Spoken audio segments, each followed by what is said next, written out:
Sunday dinner at the Holloway estate was supposed to be sacred. The chandelier cast warm light over the mahogany table where I'd eaten 1,000 meals. My wife Laura sat to my right, our kids Evan and Emily across from us. Then there was Mom at the head, sharp-eyed, silver-haired, still running Holloway Industries like a general commanding troops. She set down her wine glass with a deliberate clink. The room went quiet. "I need to say something," she announced. Her gaze fixed on me. "You're not real family anymore. You were never a Holloway by blood." The words hung in the air like poison gas. I waited for someone to laugh, to tell me it was a cruel joke. Laura stared at her plate. Evan shifted uncomfortably. Emily's eyes went wide, but she said nothing. "What?" I managed. "You heard me," Mom said coldly. "I've made my decision." My chest tightened. I gripped the old family crest ring in my pocket. Dad's ring, the one he'd slipped onto my finger before he died. The metal felt warm against my palm, real, unlike everything else in that moment. I stood without a word and walked out. Behind me, dinner continued like nothing had happened. The envelope arrived Wednesday morning.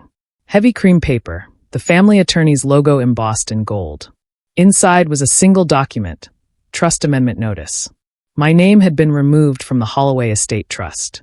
Completely erased. The beneficiaries now read: Laura Holloway, Evan Holloway, Emily Holloway. My mother's signature sat at the bottom, dated 3 months ago. 3 months. They'd been planning this while I smiled at family photos and signed birthday cards. I called Laura. She answered on the 4th ring. "Did you know about this?" I asked. Silence. Then, "Your mother thought it was best." "Best?" "Laura, this is our family." "It's her family, technically." Her voice was flat, rehearsed. "You were adopted, remember? She has the right." Adopted. Like it was a disease. "And you agreed to this?" She sighed. Evan helped draft the paperwork. "It's already done." The call ended. I sat in my office staring at the document until the words blurred. When I drove home that evening, Mom's car was in the driveway. She stood on the porch, arms crossed. "You'll always have a roof," she said with a thin smile. "Just not this one." I pulled into the driveway Thursday after work and knew something was wrong. The front door looked different. New hardware gleamed where the old brass knob used to be. I tried my key. It didn't fit. Taped to the door was a note written in Laura's perfect cursive. "Please respect Mom's wishes. We'll send your things." I stood there reading it 3 times, waiting for reality to adjust itself. It didn't. The windows glowed with warm light. I could see shadows moving inside, my family, going about their evening without me. I called Laura. No answer. I called Evan. Nothing. Emily didn't pick up either. So I sat in my truck in the driveway. The seat reclined just enough to be uncomfortable. The street light buzzed overhead. At some point, the house went dark. I watched the windows until dawn crept over the roofline, turning everything gray and cold. At 7 a.m., a black sedan pulled up behind me. My brother-in-law stepped out holding a manila folder. He didn't say hello, just handed me the folder through my window. Inside were divorce papers, already signed by Laura. Filed yesterday. He drove away without a word. The apartment was small, 1 bedroom, beige carpet, a kitchenette with a humming fridge. I'd signed the lease without even looking at the place. It didn't matter. Nothing mattered. I spent days replaying the dinner. "You're not real family anymore." The words looped in my head like a broken record. I'd built decks with my father. I'd learned the business from the ground up. I'd raised 2 kids in that house. And they'd erased me in 1 signature. My phone sat silent on the counter. No calls, no texts. I tried reaching out once, left a voicemail for Emily asking if she was okay. She never called back. At night, I lay awake staring at the ceiling, tracing water stains shaped like continents. I thought about Dad. He'd always said, "Family is what you make it, not what you're born into." He'd adopted me at 6 months old and never once made me feel like anything less than his son. Then the mailbox buzzed. I opened it to find another envelope from the family attorney. Inside was a letter demanding I relinquish my shares in Holloway Industries, voluntarily, to preserve family harmony. Something inside me shifted. Not anger, something colder. Clarity. I drove to the Holloway Industries office Friday morning. The receptionist, Claire, had worked there for 20 years. She looked up, surprised. "Mr. Holloway, we weren't expecting you. Just here to handle some paperwork," I said. She led me to the conference room, where the share transfer documents waited. pre-signed by my mother. All I had to do was add my name and walk away. I stared at the pages. My father had built this company from nothing. He'd poured his life into it. And now they wanted me to hand over my piece like it was nothing. Claire leaned in as I reached for the pen. Her voice dropped to a whisper. "She's moving everything into Evan's name," she said. "Your mother. She's consolidating. I thought you should know." Our eyes met. She'd always been loyal to Dad. I set the pen down. "Thank you, Claire." I stood, leaving the unsigned documents on the table, and walked out. My hands were steady. My mind was clear. For the first time in weeks, I knew exactly what I needed to do. Frank Mitchell lived in a brick house on the east side of town. He'd been Dad's best friend and the company's original attorney before he retired. I hadn't seen him in 2 years, but he opened the door like no time had passed. "Heard what happened," he said, waving me inside. "Your mother always was a piece of work." We sat in his study surrounded by law books and old photos. There was one of him and Dad shaking hands at the company's grand opening. "Frank, I need to know something," I said. "Is there anything in the company charter, anything, that could help me?" He leaned back, eyes narrowing. "Funny you should ask. Your father put in a clause before he died. A protection clause." My pulse quickened. "What kind of protection?" "If the company leadership acts in bad faith, morally or ethically, the founder's heir can petition to reclaim the Holloway trademark. The name itself." I stared at him. "You mean, your father knew your mother? He knew what she might do. So he made sure the name stayed protected."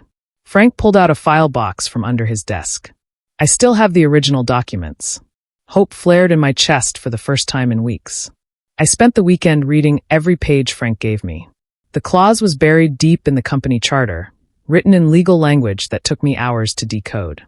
But the message was clear. If current leadership violated ethical duties, I could petition the court to revoke their right to use the Holloway name. Not just the trademark, the entire brand identity. Everything they'd built on my father's legacy. I sat back, letting it sink in. They'd stripped me of family, home, marriage. But they'd forgotten the one thing that mattered most, the name. If I wasn't family anymore, then they wouldn't be Holloways either. I called Frank Monday morning. "I'm doing this." "You sure?" he asked. "This will get ugly." "It already is ugly." He paused. "Then let's make it official." Over the next week, we prepared the filing. Frank connected me with a young attorney named Rachel Torres who specialized in business ethics cases. She was sharp, focused, and unafraid. "Your mother won't see this coming," Rachel said, reviewing the documents. "By the time she does, it'll be too late." I signed the petition. We filed it under sealed court order. No one would know until the court granted a preliminary review. I smiled for the first time in a month. I started visiting Holloway Industries as a ghost. Dressed in a plain suit, I walked through the building like an old client checking in. No one stopped me. Most didn't recognize me without the family name attached. I watched Evan in meetings, cutting deals that prioritized profit over integrity. He fired Claire because she questioned a billing discrepancy. He yelled at vendors over minor delays. He was everything Dad never was, entitled, reckless, cruel. I sat in the lobby one afternoon pretending to read a magazine when I heard him talking to a board member. "Dad was weak," Evan said, laughing. "Grandma was right to cut him out. Now we can finally run things properly." The words cut deeper than I expected. Not because they hurt, because they confirmed everything. I spent 3 weeks documenting violations. Unpaid invoices swept under the rug. Tax filings that skirted the edge of legality. Employees bullied into silence. I photographed emails left on desks, recorded conversations in public areas, collected testimonies from fired workers. Rachel reviewed it all. "This is airtight," she said. "They've been operating in bad faith for months." The pieces were falling into place. I met with Rachel every few days, building the case brick by brick. She was relentless, thorough, and believed in what we were doing. "Your father built something honorable," she said. "Your mother's destroying it for greed. The court will see that." We organized everything into binders: financial mismanagement, ethical violations, employee mistreatment. Each page was proof that Holloway Industries had strayed from its founding principles. Frank helped fill in gaps, providing historical context about Dad's vision for the company. He wanted it to mean something, Frank said. Not just profit, integrity. By mid-November, we were ready. Rachel filed the petition under the bad faith clause, requesting arbitration and a temporary freeze on the Holloway trademark pending investigation. The court accepted the case. A hearing was scheduled for January. Once they're served, Rachel warned, there's no going back. They'll come at you hard. Let them, I said. The papers were delivered to my mother's office on a Tuesday morning. I imagined her face when she read them. Shock, rage, disbelief. For weeks, I'd been invisible. Now I was everywhere. The call came an hour later. It was Evan, furious. You're insane, he spat. This won't work. I hung up without responding. The court granted a preliminary review in December. Until the arbitration concluded, Holloway Industries could not legally use the Holloway name in any official capacity. The freeze went into effect immediately. Signs came down. Letterhead was pulled. Contracts had to be reissued under a temporary placeholder name. Clients panicked. Investors demanded explanations. My phone started ringing. Mom, Laura, Evan, even distant relatives I hadn't spoken to in years. I didn't answer. I let every call go to voicemail, listening later to the desperation in their voices. You're destroying us, Mom's message said. Your own family. But they'd already made it clear, I wasn't family. Rachel called me that afternoon, barely containing her excitement. They're scrambling. Their legal team is a mess. This is working. The local business news picked up the story. Holloway Industries under legal review, name suspended pending investigation. The article quoted anonymous sources inside the company describing chaos. Share prices dipped. Partners reconsidered agreements. Everything they'd built on Dad's name was crumbling. And I felt nothing but calm. By mid-December, the pressure was unbearable for them. Holloway Industries tried operating under HI Corp., but clients didn't trust it. The name had been the brand. Without it, they were just another failing company. Evan called a dozen times. Laura sent emails begging me to be reasonable. Even Emily reached out once, asking if we could talk. I ignored them all. This wasn't about reconciliation. This was about justice. Then Mom did something desperate. She scheduled a press interview with the local news station. I watched from my apartment as she sat on camera, perfectly composed, dabbing at her eyes. My son is bitter, she told the reporter. He's not well. This lawsuit is the act of someone unstable, lashing out at family who loved him. The interview aired that evening. Social media lit up with opinions. Some sided with her. Others questioned why a mother would publicly attack her son. Rachel called me immediately. Did you see it? Yeah. She just violated arbitration confidentiality. That's another strike against them. I smiled. Every move she made was digging the hole deeper. The arbitration hearing was scheduled for mid-January. I spent Christmas alone in my apartment, but I didn't feel lonely. I felt purposeful. Then, 2 days after New Year's, my phone buzzed with an unknown number. Dad, it was Emily. My heart jumped. Emily, are you okay? I need to see you. Her voice was shaking. Can we meet? We met at a coffee shop across town. She looked exhausted, thinner. When she sat down, she slid a thumb drive across the table. I've been keeping records, she said quietly. Emails. Recordings. I couldn't stand what they did to you. Emily. Grandma and Evan, they forged a signature on one of the trust papers. I recorded them talking about it. Tears filled her eyes. I'm so sorry, Dad. I should have said something at dinner. I took the thumb drive, my hands trembling. You're saying this now. That's what matters. She nodded. I won't let them get away with this. When I got home, I plugged in the drive. There were dozens of files, emails, voice memos, scanned documents, and one audio recording labeled Trust Forgery Admission. I played it. Evan's voice was clear. We had to forge his signature on the secondary trust clause. Grandma said it was the only way to make it clean. I sat back, staring at the ceiling. They'd handed me everything I needed. The arbitration hearing took place in a gray courthouse downtown. I arrived early with Rachel and Frank. My mother sat on the opposite side with her attorneys, Evan beside her. Laura was absent. When the panel called the session to order, Rachel stood and began presenting our case. Financial mismanagement, ethical violations, employee mistreatment. She was calm, precise, devastating. Then she played the recording. Evan's voice filled the room. We had to forge his signature on the secondary trust clause. The silence that followed was absolute. Even the stenographer stopped typing. My mother's face drained of color. Evan stared at the table. The lead arbitrator leaned forward. Is this recording authenticated? Yes, Your Honor, Rachel said. verified by independent analysis and corroborated by documentary evidence. They deliberated for less than an hour. When they returned, the lead arbitrator's expression was grave. We find that Holloway Industries leadership has operated in bad faith. Effective immediately, temporary ownership rights to the Holloway trademark are granted to the petitioner pending final resolution. My mother stood abruptly. This is insane. The arbitrator cut her off. You're dismissed. I walked out into the cold January air feeling lighter than I had in months. The fallout was immediate. By the next morning, 3 major investors had pulled out of Holloway Industries. Clients began terminating contracts. The company's valuation dropped 30% in a week. Laura called me that afternoon. I almost didn't answer. We need to talk, she said. We met at a park bench near the old house. She looked smaller somehow, worn down. I made a mistake, she began. You think? I was trying to protect the kids. Your mother said. You protected your comfort, Laura. Not your family. She flinched. I'm sorry. Sorry doesn't fix this. She stood, eyes flashing with something darker. Fine. But you're not going to win this. I'll make sure everyone knows what you really are. Vindictive, petty. Go ahead, I said calmly. The truth is already out. She walked away, and I knew it was the last time we'd speak. Laura posted on social media the next day. Screenshots of old arguments we'd had, text messages taken out of context, a narrative painting me as unstable and controlling. Some people believed her, but more didn't. I posted one response. Simple, direct. Family isn't blood. It's loyalty. Within hours, the post went viral. Thousands of people shared their own stories of family betrayal, of choosing themselves over toxicity. Messages poured into my inbox.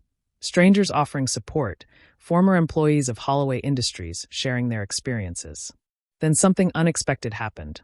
2 of Dad's old business partners reached out privately. They'd been watching the case unfold and wanted to help. We knew your father, one said. He'd be proud of what you're doing. If you're interested, we'd like to back you in building something new. I met with them the following week. They had capital, connections, and most importantly, integrity. By February, we'd formed a partnership. And because I held the legal rights to the Holloway name, we filed to establish a new company. Holloway and Company, legacy restored. The name was mine now, and I was going to use it right. The new office opened in March. Modest but professional. We hired back employees Evan had fired, corrected vendor relationships, and rebuilt from the foundation up. Word spread quickly. Clients who'd abandoned the old Holloway Industries reached out, curious.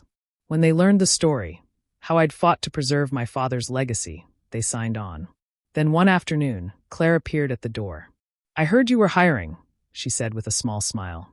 I hired her on the spot. Within 2 months, Holloway and Company was thriving. We weren't chasing profit.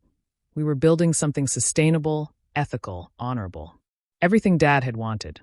Then one morning, I arrived to find Mom standing in the lobby. She looked older, frilier. The armor she'd always worn seemed to have cracked. I need to speak with you, she said. I led her to my office. She sat, hands folded. You're destroying everything I built, she said. No, I replied. I'm restoring everything Dad built. You destroyed it. She stared at me, and for a moment, I saw something like regret. But she said nothing. Mom sat across from me, her perfectly styled hair slightly out of place. She'd aged years and months. You don't understand what it took to keep that company running after your father died, she said. I understand you valued control over family. He left me in charge. It was mine to manage. And you managed it into the ground. I kept my voice level. You cut corners. You exploited people. You forgot what the name stood for. She stood abruptly. You're just like him, naive, idealistic. That's why you never belonged in the business. Maybe, but at least I can look at myself in the mirror. She walked to the door, then turned back. This isn't over. Yes, it is. After she left, I found a sealed envelope on my desk. Inside was a formal letter. Her resignation from the board of the old company, backdated to tomorrow. I'd written it weeks ago, just in case. She must have seen it and taken it. Whether she'd sign it remained to be seen. By April, the old Holloway Industries was hemorrhaging money. Without the name, without investor confidence, they were drowning. Suppliers refused credit. Contracts expired and signed. Evan tried rebranding under a new name, but it was too late. The board forced Mom into early retirement. Evan resigned a week later, citing personal reasons. The company filed for bankruptcy in May. I watched the news from my office, feeling nothing. No satisfaction, no regret. Just closure. Laura filed for separation from Evan shortly after. He moved back in with Mom. According to Emily, they blamed each other constantly, trapped in the house they'd once ruled. Emily had moved out months ago, cutting ties with her grandmother completely. She came by the office sometimes, helping with social media. She'd started writing about the experience, her own perspective on family toxicity and redemption. "I'm proud of you, Dad," she said one afternoon. Those words meant more than any legal victory. One Saturday in June, I drove past the old Holloway estate. The for sale sign surprised me. I pulled over. The house looked abandoned. Weeds overtook the garden. Windows were dark. The place that once buzzed with life was hollow now. I parked and walked up the driveway. The door was unlocked. Inside, dust covered everything. Family photos were gone from the walls, leaving pale rectangles. Furniture sat draped in sheets like ghosts. I wandered through rooms full of memories. Dad teaching me chess in the study, Christmas mornings by the fireplace, Sunday dinners before everything shattered. In Dad's old office, I found a drawer left open. Inside was his watch, the one he wore every day. It was still ticking somehow. I slipped it onto my wrist. It fit perfectly. Standing there in the empty house, I realized something. This place had never been home. Home had been Dad. And I carried him with me now, in his watch, his values, his name. Emily called me in July with an unexpected request. "Grandma wants to see you," she said hesitantly. "She's not doing well. I think she wants to apologize." Part of me wanted to refuse. But another part, the part that still remembered Sunday dinners before everything broke, agreed. Emily brought her to my office on a Thursday afternoon. Mom walked slowly, leaning on a cane. She looked smaller, diminished. Age had caught up with her all at once. She sat across from me, silent for a long moment. "You were right," she finally whispered. "About everything." I didn't respond. "Your father always said you were the only real Holloway." I didn't understand what he meant. Her voice cracked. "I do now. Why did you do it?" I asked. "Fear. Control. Pride." She looked down. I convinced myself I was protecting the company. But I was just protecting my ego.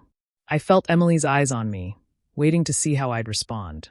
"I'm not interested in your guilt, Mom. But I appreciate you finally being honest." She nodded slowly. "I don't expect forgiveness. I just wanted you to know I was wrong." We sat in silence.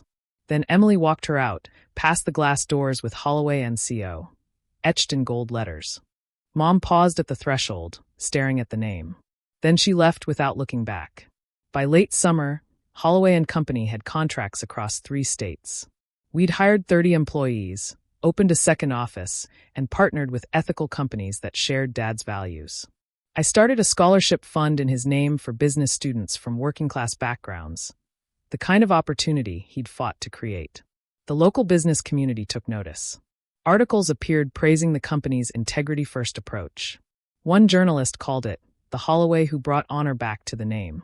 During an interview, she asked, "How does it feel to carry the family name alone now?" I thought about it. It's not about being alone. It's about being responsible.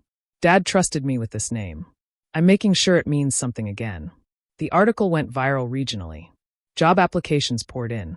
So did partnership offers. But I was careful. Dad's legacy wasn't for sale. Emily attended the interview. Afterward, she told me she wanted to write more about the experience. Not for revenge, but for others going through similar betrayals. "People need to know they're not crazy for standing up to family," she said. I encouraged her. Truth, even painful truth, mattered. Emily's article published in September. Titled Reclaiming the Name, One Family's Story of Betrayal and Redemption. It detailed everything: the dinner, the locks, the legal battle, the forgery. It didn't name names, but anyone local knew who she was writing about. The piece went viral nationally, shared thousands of times. Comments flooded in from people with their own stories of family estrangement, financial abuse, and chosen families. Journalists reached out for follow-ups. A podcast invited me to speak. I declined most requests, but I did one interview, a local radio show. The host asked, "What would you say to people facing similar situations?" Document everything. Trust your instincts. And remember, loyalty isn't one-sided. If they won't fight for you, you don't owe them your suffering. The calls that came after were overwhelming. People thanking me, sharing their stories, asking for advice. I hadn't realized how many others felt trapped by toxic family obligations. Emily and I started a small online support group. Nothing formal, just a space for people to share and heal. It grew to 500 members in a month. Dad would have loved that. October brought cool air and changing leaves. I stood in the cemetery where Dad was buried, the Holloway name engraved on the headstone beside his. I placed a single white rose on the grave, kneeling in the grass. "Guess it's just us again, Dad," I said quietly. "I know you'd be proud. I'm doing what you taught me, standing up for what's right." The wind rustled through the trees. Somewhere a bird called. The world felt peaceful. Mom finally admitted you were right about me. Too late for her to change anything, but at least she knows. I smiled faintly. "I'm carrying the name the way you wanted, with honor." I stayed a while longer, remembering his voice, his laugh, the way he'd believed in me when no one else did. As I walked back to my car, I noticed other families visiting graves, children, parents, siblings. Real family wasn't perfect. But it showed up. It fought. It chose love over control. That's what Dad had taught me. And that's what I'd built, a legacy worth carrying. By November, Holloway and Company had become something bigger than I'd imagined. We weren't just surviving, we were thriving. Ethically, sustainably, honorably. Employees described the culture as what business should be. We prioritized people over profit, integrity over shortcuts, long-term relationships over quick gains. I walked through the office one morning and saw Claire training new hires. She caught my eye and smiled. "Your dad would be so proud." "I hope so." That afternoon, I received a letter from Mom. Not angry, not demanding, just simple. "I watch what you've built from a distance. It's what your father dreamed of. I'm sorry I couldn't see it sooner. M." I filed it away without responding. Some apologies come too late to change anything. But at least she finally understood. As the year ended, I sat in my office looking at Dad's watch on my wrist. The second hand ticked steadily forward, never stopping, never going back. That's how life worked too. Forward. Always forward. They'd said I wasn't real family, but I'd proven them wrong. I was the only one who truly understood what being a Holloway meant. I returned to Dad's grave on the anniversary of his death. The Holloway name gleamed in the morning light. I placed another rose beside the headstone and knelt in the damp grass. The cemetery was quiet except for the wind moving through bare branches. "I did it," I said softly. "I kept the promise. The name means something again." I thought about Mom, alone in her house. Evan, struggling to rebuild. Laura, vanished from my life. And Emily, thriving in her independence. Family fractures sometimes. But from the broken pieces, you can build something new, something honest. I stood, brushing dirt from my knees. As I walked away, I said aloud what I'd needed to hear for months. They said I wasn't real family. Now I'm the only one who is. The words echoed through the cemetery, fading into silence. Not angry silence, peaceful silence. The kind that comes after a storm passes. I drove back to the office, where my real family waited. The people who chose loyalty, integrity, and truth. Blood didn't make family. Behavior did. Dad taught me that. And I'd proven it to the world. The Holloway name lived on, not in wealth or power, but in honor. And that was enough. Family isn't written in bloodlines. It's proven by presence. I learned that too late to save them, but just in time to save myself.